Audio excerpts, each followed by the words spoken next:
کہ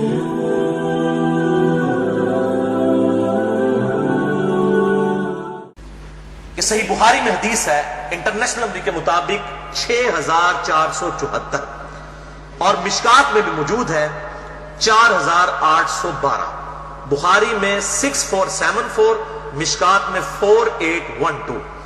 بڑی مشہور حدیث ہے کہ امام کائنات سید الاولین والآخرین شفیع المذنبین رحمت للعالمین سیدنا و مولانا امام اعظم محمد رسول اللہ صلی اللہ علیہ وآلہ وسلم نے ارشاد فرمایا، جو شخص مجھے 2 چیزوں کی گارنٹی دے دے، ضمانت دے دے، نمبر 1 اپنی زبان کی اور نمبر 2 اپنی شرمگاہ کی،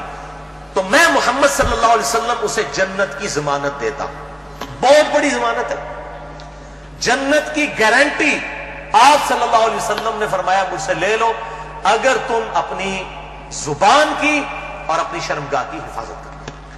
لہذا یہ شرمگاہ کی حفاظت کے پوائنٹ آف ویو سے آج میری باقی ساری ڈیٹیل گفتگو موجود اس حوالے سے انشاءاللہ ریکارڈ ہوگی.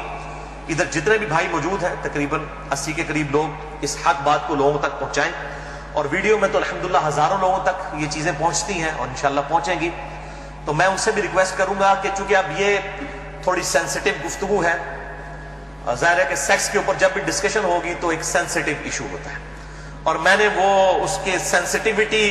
کو پریزنٹ کرنے کے لیے یہ ریڈ کلر کا پیچھے بیک گراؤنڈ لگایا ہے تاکہ جب لیکچر سامنے آئے تو مجھے بھی یاد آ جائے کہ یہ وہ سینسٹیو لیکچر ہے.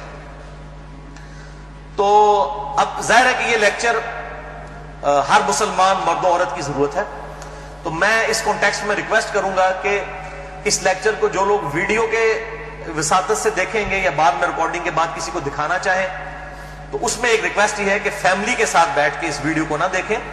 لڑکے جو ہیں وہ لڑکوں میں بیٹھ کے دیکھیں، لڑکیاں لڑکیوں میں بیٹھ کے دیکھیں، تاکہ اس حوالے سے کوئی ایشو نہ ہو. بعض اوقات ایسے الفاظ ظاہر ہے وہ مطلب آئیں گے، وہ الفاظ میرے کوئی ذاتی تو نہیں ہے، وہ تو on the behalf of God and his prophet صلی اللہ علیہ وسلم ہم بیان کر رہے ہیں. وہ ساری چیزیں اللہ اور اس کے رسول صلی اللہ علیہ وسلم نے بیان کی ہیں،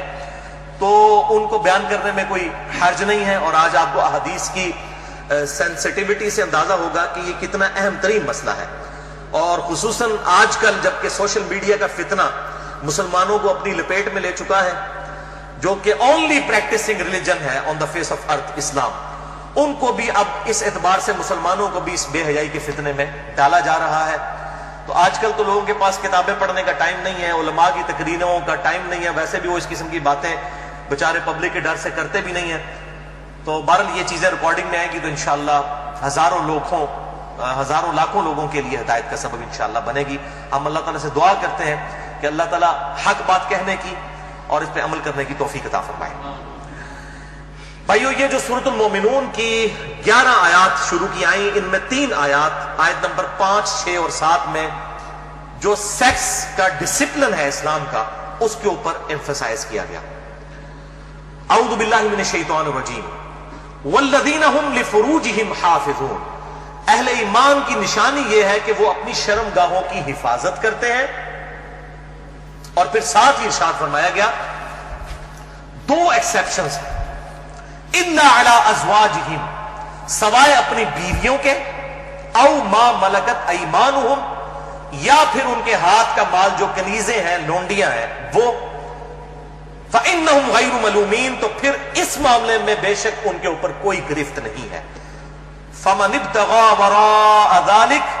اور جو کوئی ان 2 راستوں کے علاوہ کوئی بھی راستہ اختیار کرے گا، کوئی بھی تیسرا راستہ، فَأُولَٰئِكَ هُمُ الْعَادُونَ، تو ایسے لوگ اللہ کی حدوں سے پھلانگ جانے والے ہیں، اللہ کی حدوں کو توڑنے والے ہیں. وَلِعَوْذُ بِاللَّهِ تَعَالَىٰ. بھائیو، ان آیات سے بالکل واضح ہو گیا کہ اہل ایمان کی شرمگاہوں کا جائز استعمال صرف اپنی بیویوں اور اپنے ہاتھ کا مال لونڈیوں اور کنیزوں کے ساتھ ہے، جو جنگی قیدی ہوتی ہیں. اور وہ بھی سب عورتیں نہیں، ایسی عورتیں کہ جو جنگ میں مسلمانوں کے ساتھ لڑنے کے لیے آئی ہوتی ہیں. اب یہ ایک ڈیٹیل سے الگ ٹاپک ہے، چونکہ یہ ابسلیٹ ہو چکا ہے اس وقت کافی حد تک یہ معاملہ، اس لیے لونڈیوں کے حوالے سے میں آج ڈسکشن نہیں کروں گا. اس پہ تو علیحدہ سے پھر 1.5-2 گھنٹے چاہیے. بہرحال کسی کو شوق ہو تو اس حوالے سے ایکسکلوسیو کام، امت لیول کا کام ایک شخص نے کیا ہے، اور وہ ہے مولانا مودودی رحمہ اللہ، المتوفا 1979 عیسوی۔ انہوں نے اپنی ینگ ایج میں، جب ان کی عمر صرف 22 سال تھی، میری الحمدللہ اس وقت 39 سال ہونے والی ہے،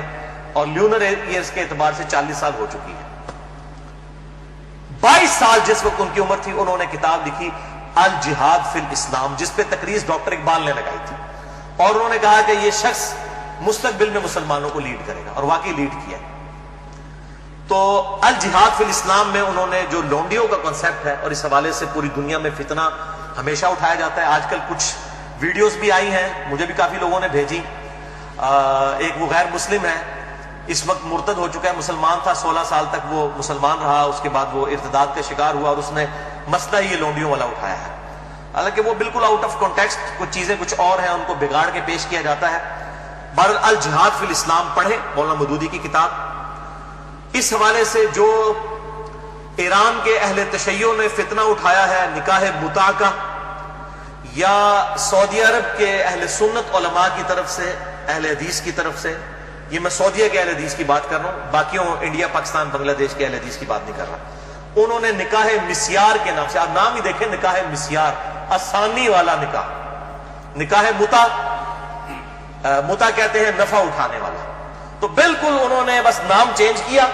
بلکہ اگر مجھ سے پوچھیں تو نکاح مسیار جو ہے وہ نکاح متع سے بھی بدتر ہے۔ نکاح متع کے اندر تو نکاح کرتے وقت طے کیا جاتا ہے کہ میں تم سے 3 دن کے لیے یا 3 مہینے کے لیے نکاح کر رہا ہوں۔ نکاح مسیار میں مفتی اعظم سعودی عرب جو 66 سال تک رہے، ابن باز رحمہ اللہ، اللہ تعالیٰ ان کی غلطیاں معاف کرے کہ جو اتنا بڑا بلنڈر وہ کر کے گئے، انہوں نے یہ فتویٰ دیا کہ جو سعودیہ کے بچے پڑھنے کے لیے فارن ملکوں میں گئے ہیں تو وہاں جا کے عورتوں کے ساتھ شادیاں کر لیں، لیکن ان کو بتائیں نا کہ کتنے عرصے کے لیے رکھنا ہے، بس یہ کریں کہ جتنے عرصے کے لیے تعلیم ہے اپنے ذہن میں سوچ لیں کہ ان کے بعد طلاق دے دیں گے۔ حالانکہ نکاح کا مقصد تو خاندانی ایک نظام کو وجود بخشنا ہے، نہ کہ شہوت کی تسکین ہے، اس کو تو بڑا کنڈیم کیا گیا اسلام کے اندر۔ تو بہرحال انہوں نے کہا کہ جی وہ نکاح متع میں تو طے کیا جاتا ہے، نکاح مسیار میں جو ہے وہ ذہن میں سوچا جاتا ہے، غرض اور دھوکے والا معاملہ کیا جاتا ہے، یہ دونوں قطعاً حرام ہے۔ نکاح متع کسی حد تک موجود تھا، بخاری اور مسلم میں احادیث موجود ہیں، اور بخاری اور مسلم میں ہی مولا علی علیہ السلام سے احادیث موجود ہے کہ قیامت تک کے لیے یہ نبی صلی اللہ علیہ وسلم نے منع فرما دیا۔ تو یہ علماء یہود کا کردار ایسے علماء ادا کرتے ہیں، خواہ اہل سنت میں ہو خواہ اہل تشیع میں، جو اصحاب سبت والا معاملہ ہوا، مچھلیوں کے شکار والا، اس طریقے سے انہوں نے یہ جو ہے نکاح انٹروڈیوس کروائے ہیں۔ اس حوالے سے میرا ایک ایکسکلوسیو کلپ بھی ہے تقریباً 8 منٹ کا، وہ 50,000 سے زیادہ لوگ یوٹیوب پہ دیکھ چکے ہیں۔ اس کے علاوہ بھی بڑا عام ہوا میرا جو قرآنک لیکچر نمبر 52 تھا، 2011 میں ریکارڈ ہوا تھا، آج سے 5 سال پہلے، اس میں ایک کلپ کاٹ کے چڑھا ہوا ہے، آپ اگر لکھیں یوٹیوب پہ جا کر شیعہ کا نکاح متع اور سنی کے نکاح مسیار کی حقیقت، آپ یہ رومن میں لکھیں، بلکہ آپ شیعہ کا نکاح متع یہ لکھ دینا تو میرے ہی کلپ ٹاپ پہ کھلے گا، کیونکہ سب سے زیادہ کلپ وہی دیکھا گیا، تو میں نے اس کے اندر جو ہے وہ اس پوائنٹ آف ویو سے گفتگو کی ہے، آج میں اس کی ڈیٹیل میں نہیں جاؤں گا۔ بھائیو، ان 3 آیات کی روشنی میں سورۃ المومنون آیت نمبر 5 سے لے کر 7 تک بالکل اللہ تعالیٰ نے واضح طور پر فرما دیا کہ شرمگاہ کا استعمال ایک مسلمان مرد اور عورت میاں بیوی کے ریلیشن شپ میں یا لونڈیوں والے معاملے میں ہو سکتا ہے، اس کے علاوہ اس کی قطعاً اجازت نہیں، خواہ نکاح متع ہو خواہ نکاح مسیار ہو۔ تو بھائیو، جو شرمگاہ کا استعمال ہے صرف 2 صورتوں میں جائز ہے، اس میں سے بھی اب ایک صورت ہی پریکٹیکلی باقی رہ گئی ہے، وہ بیویوں کے ساتھ اور دوسرا لونڈیوں کے ساتھ۔ تو اس سے یہ چیز بھی اس کے اندر امپلائڈ ہے کہ اس کے علاوہ جتنی بھی چیزیں ہوں گی شرمگاہ کے استعمال کے پوائنٹ آف ویو سے وہ جائز نہیں ہوں گی، اور اس میں ٹاپ آف دا لسٹ چیز جو ہے وہ یہ مشت زنی والا ایشو ہے، جو نوجوان مردوں کے اندر ایک فتنہ پایا جاتا ہے ہینڈ پریکٹس کا، اس کی بھی حرمت اسی کے اندر امپلائڈ ہے، یعنی کوئی مرد جو ہے وہ اپنے ہاتھ سے منی نکالے اور اپنی شہوت کی تسکین کرے، وَلِعَوْذُ بِاللَّهِ تَعَالَى۔ اور اسی قسم کے ایشوز فیمیلز کے اندر بھی پائے جاتے ہیں، اس کی ڈیٹیل میں جانے کی ضرورت نہیں ہے، اشارتاً بات ہی کافی ہے۔ تو اسی کانٹیکسٹ میں بعض علماء کی طرف سے، آج کل کے کچھ جدید علماء ہیں ان کی طرف سے فتاوا اور کچھ بزرگوں کے فتاوا پیش کیے جاتے ہیں، وہ سب کے سب بے سند اور فضول قسم کے فتاوا ہیں۔ کوئی بھی فتویٰ جو کتاب و سنت کے واضح دلائل کے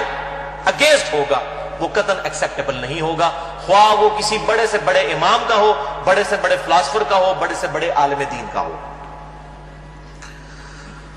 اور اسلام کا ایک مزاج ہے حیا کے پوائنٹ آف ویو سے، وہ ہر مسلمان کو پتا ہے، اس میں قطعاً کوئی گنجائش نہیں بنتی اس قسم کے کوئی برے فعل کی کہ کوئی شرمگاہ کے ساتھ اس طریقے سے کھیلے۔ تو یہ جو شرمگاہ والا معاملہ ہے اور مشت زنی والا جو ایشو ہے، میرے بھائیوں، یہ نہ صرف حرام ہے یا چلے کوئی احتیاط کے اندر الفاظ استعمال کریں تو مکروہ تحریمی، بلکہ یہ گناہ بھی ہے، اور گناہ کبیرہ زنا کی طرف لے جانے والا ہے۔ اس سے روزہ بھی ٹوٹ جائے گا اور روزے کا کفارہ بھی وہ سخت والا 60 روزوں والا ادا کرنا پڑے گا، اور ظاہر ہے کہ غسل بھی فرض ہوگا، اور کسی نہ کسی درجے میں یہ ہاتھوں اور دل کا زنا بھی ہے والعیاذ باللہ تعالی۔ چنانچہ اسی کانٹیکسٹ میں ایک بڑی کریٹیکل حدیث ہے، صحیح بخاری اور صحیح مسلم کی متفق علیہ حدیث ہے، صحیح بخاری میں 6612، صحیح مسلم میں 6754، اور مشکات میں بھی 86 نمبر پہ یہ حدیث موجود ہے کہ آپ صلی اللہ علیہ وسلم نے فرمایا کہ آنکھ کا زنا دیکھنا ہے، کانوں کا زنا سننا ہے، بے حیائی کی باتیں سننا، زبان کا زنا بولنا ہے، فحش گفتگو کرنا، ہاتھوں کا زنا پکڑنا ہے، ٹانگوں کا زنا چل کر جانا ہے، اور نفس تمنا اور آرزو کرتا ہے اور شرمگاہ اس کی تصدیق کر دیتی ہے والعیاذ باللہ تعالی۔ تعویل خاص کے اعتبار سے تو یہ زنا کے بارے میں ہے، تعویل عام میں ہینڈ پریکٹس والا جو مشت زنی کا ایشو ہے وہ بھی اسی کے اندر داخل ہے والعیاذ باللہ تعالی۔ اب ظاہر ہے کہ اگر اس قسم کی بیماری میں کوئی شخص مبتلا ہے، اس کا علاج کیا ہے؟ توبہ کرے اور اللہ کی طرف رجوع لائے، اور اللہ تعالیٰ نے اس حوالے سے ایک نیچرل پروسیس بھی رکھا ہوا ہے، یعنی مردوں کے لیے خصوصاً احتلام کا، نائٹ فال کا ایشو ہے کہ جو ایکسیسو اس طرح کی جو انسان کے جسم کے اندر مادے بنتے ہیں وہ آٹومیٹکلی ایک فزیکل فینومینا آف نیچر کے تحت نکل جاتے ہیں۔ بہرحال اپنی شہوت کو کنٹرول کرنے کے لیے آپ صلی اللہ علیہ وسلم نے علاج تجویز فرمایا، سب سے بڑا علاج، اور وہ ہے نکاح۔ اور اگر نکاح نہ ہو تو پھر کیا علاج؟ اگر آج کل کے فلاسفرز اور ان جو سو کالڈ بزرگوں کے فتوے مانے جائیں تو وہ تو کہتے ہیں کہ جی آپ نعوذ باللہ جو ہے وہ مستزنی کر لیں، یہ علاج ہے۔ نبی صلی اللہ علیہ وسلم نے یہ علاج تجویز نہیں فرمایا۔ صحیح بخاری اور صحیح مسلم کی متفق علیہ حدیث ہے، بخاری میں 5066 اور مسلم میں 3398، اور مشکات میں بھی موجود ہے 3080 نمبر۔ آپ صلی اللہ علیہ وسلم نے فرمایا، اے نوجوانوں کے گروہ، تم میں سے جس کے پاس استطاعت ہے وہ نکاح کرے، یعنی جو فائنینشلی سپورٹ کر سکتا ہے،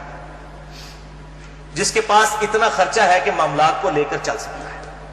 یہ فائنینشلی میں کیوں کر رہا ہوں؟ وہ حدیث کے الفاظ اس کی حفاظت کر رہے ہیں۔